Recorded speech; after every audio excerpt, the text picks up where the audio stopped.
There's a new restaurant in the mall food court. It only sells one item, but everyone is obsessed. I took a summer job at the Perfume Gallery, a small perfume store in the local mall. West Plaza Mall is the most popular mall in the city. It has all the best stores, and it's conveniently located near a high school, so there are always crowds of teenagers hanging out in all corners of the mall. The Perfume Gallery doesn't get a lot of customers, which is exactly why I picked it. I get paid to sit around and sometimes clean off the glass counters. Only 4 employees are working here, with 2 employees per shift. I'm always stuck working with Ethel. Ethel is not an annoying person, I'd say that we're friends. But she does have a few quirks. She talks too much, which is generally fine considering that there's not much else to do here, but it does get annoying to have someone contracting droning on and on all day long. She's 3 years older than me, but she's working at the Perfume Gallery because she thinks college is some sort of elaborate trap set by the government to force you to either get you to waste money or study business. 3 days ago, Ethel arrived at work shortly after I had opened the store. Did you come in through the food court entrance? She asked as she threw her bag down behind the registers.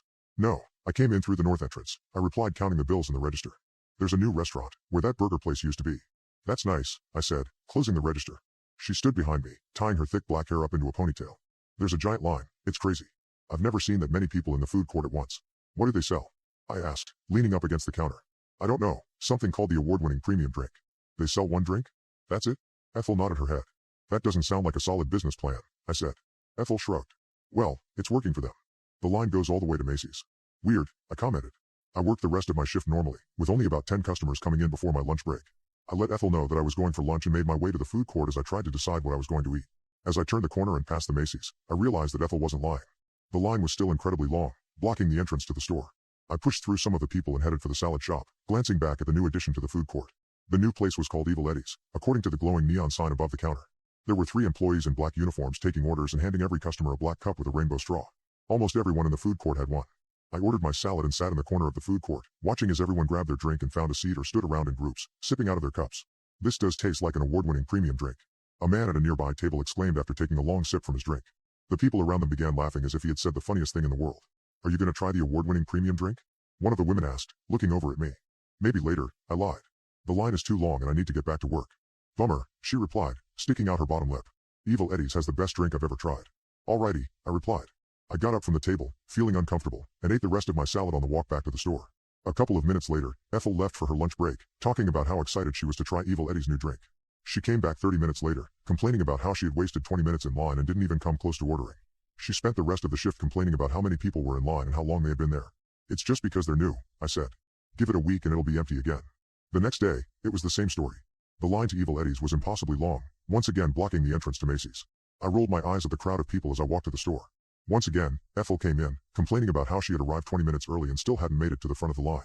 Don't you want to try this drink that everyone is raving about? She asked me, halfway through our shift. Not really, I replied. Don't you think it's kind of sketchy that they don't say what's in the drink? Ethel laughed. No, what do you think they're going to put in there? Substances? Maybe. It would explain why everyone is so obsessed. You're so negative, Layla, Ethel replied. I shrugged. On my lunch break, I once again walked past the giant line of people. I was beginning to think that the line wasn't even moving, but it was. Every time I walked by there were different people in line. The food court was littered with black cups and rainbow straws. The trash cans were overflowing, and every single customer had one. I grabbed another salad for lunch and sat at a table on the far right. No one talked to me that day, and I was able to finish my food in peace as I watched everyone sipping from their drinks. I glanced at a group of high school kids that I recognized. They were sitting a few tables away, a black cup in front of every single one of them. They all sipped from the cups, only a few of them eating any food. It seemed like ever since Evil Eddie's had arrived, all anyone ever did was drink the stupid drink. I hadn't seen anyone buy food from any of the other places. That day, Ethel once again tried and failed to get a drink from Evil Eddie. She came back huffing and complaining and I tuned her out as she rambled on for the rest of the shift. When I left that day, the food court was the same, a long line, and hundreds of black cups with rainbow straws. The next day, Ethel didn't show up for her shift. I sent her over 6 text messages and left her 3 voicemail messages, but she didn't reply. Annoyed, I worked the shift alone, until the other worker was able to come in and take Ethel's place. Once she was there, I went to lunch where I found Ethel standing in line. She was about 6 spots away from ordering and I got even angrier, realizing that she had flaked to stand in line and try the stupid drink. I walked over and tapped her on the shoulder and she spun around. What the hell, Ethel? Oh. Hey Layla. She grinned. You could have warned someone that you weren't coming to work, I said. I must have forgotten. I got so caught up in all the excitement. She chuckled as she pushed her hair off her shoulder. I noticed that she was holding a rainbow straw in her hand. You already got a drink? I asked, pointing at the straw. Oh, yeah, I did. It was so good, Layla. You really should try it. I shook my head. You're unbelievable. You already got a drink and you still missed work? I asked. You don't get it, it's so good. I rolled my eyes and left as she continued to tell me how good the drink was. By the time I got my lunch, Ethel had already gotten her drink and she was sitting at a table alone as she sipped on her drink.